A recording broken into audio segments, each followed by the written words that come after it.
America, Russia, চীন যাই বলেন না কেন, তারাও চায় এবার সৎ লোক বাংলাদেশে আসুক।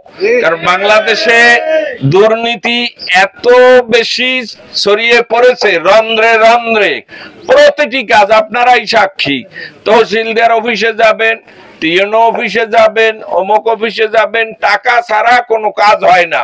24 আগস্ট বিপ্লব সারা দেশের প্রেক্ষাপট বদলে দিয়েছে। এমতো অবস্থায় পুনরায় জাতীয় সংসদ নির্বাচনের তারিখ ঘোষণা করা হয়েছে। এবার আপনাদের সামনে আমি আবার জামাত ইসলামী বাংলাদেশের পক্ষ থেকে দাড়িপাল্লা মার্কায় সৎ লোকের শাসন, আল্লাহর আইন, এই আহ্বান নিয়ে আবার আপনাদের সামনে এসেছি। আপনাদের উৎসাহ উদ্দীপনা আমাকে অনুপ্রেরণা যোগাচ্ছে।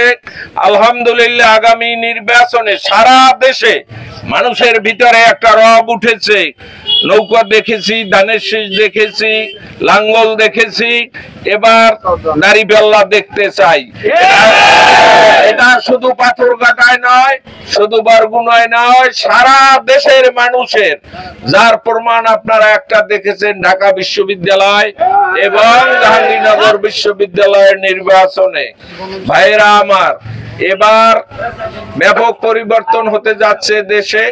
এমতো অবস্থায় ইসলামী দলগুলো ঐক্যের প্রচেষ্টা চলছে এবং সেক্ষেত্রে অনেক অগ্রগতি হয়েছে।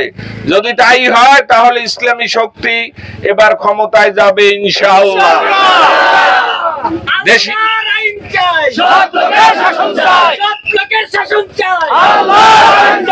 বিদেশি শক্তি আমেরিকা, রাশিয়া, চীন যাই বলেন না কেন, তারাও চায় এবার সৎ লোক বাংলাদেশে আসুক। কারণ বাংলাদেশে দুর্নীতি এত বেশি ছড়িয়ে পড়েছে রন্ধ্রে রন্ধ্রে, প্রতিটি কাজ আপনারাই সাক্ষী। তহসিলদার অফিসে যাবেন, টিএনও অফিসে যাবেন, অমুক অফিসে যাবেন, টাকা ছাড়া কোনো কাজ হয় না। আলহামদুলিল্লাহ, এই সরকার এসে বেশ চেষ্টা করেছে টাকা বিনা টাকায় কাজ হওয়ার জন্য, কিন্তু অতটা সফল কাম হতে পারে না। চেষ্টা করেছে, কিছু কিছু ক্ষেত্রে সফল হয়েছেও।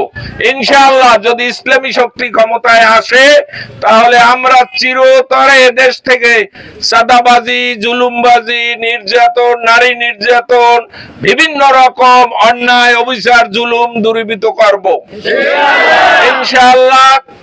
এই ওয়াদা আমরা সবসময় করে যাচ্ছি এবং এর কিছু বাস্তব প্রমাণ গত আগস্ট বিপ্লবের পর আমাদের তৈরি, আমাদের হাতে তৈরি, আমাদের ছাত্র সংগঠনের, আমাদের বন্ধু বান্ধব, আমাদের ট্রেনিং এ সৎ লোকের শাসন, কোরআনের শিক্ষায় শিক্ষিত হয়ে বাংলাদেশের বেশ কিছু ভালো ভালো পজিশনে পদায়িত হয়েছে এবং তারা অনেক ক্ষেত্রে প্রমাণ রেখেতে পেরেছে লোভের ঊর্ধ্বে উঠে কিভাবে দেশ শাসন করা যায়। অনেক প্রমাণ রয়েছে, বিভিন্ন জায়গায় আমাদের ছেলেরা রয়েছে, ইভেন আমার ছেলেও জুনিয়র হয়ে বর্তমানে একটা ভালো পজিশনে রয়েছে। ইচ্ছা করলে গত কয়েক মাসে সে 100 কোটি টাকা কামাই করতে পারতো, কিন্তু আল্লাহ সাক্ষী একটা টাকাও সে নেয়নি বা আমি নিতে উৎসাহ দেইনি। আমাদের আত্মীয় স্বজনের ভিতরেও অনেকে এই মুহূর্তেও বেশ ভালো ভালো পজিশনে রয়েছে, কিন্তু সবাই অত্যন্ত সততার সাথে, দৃঢ়তার সাথে মানুষের খেদমত করে যাচ্ছে।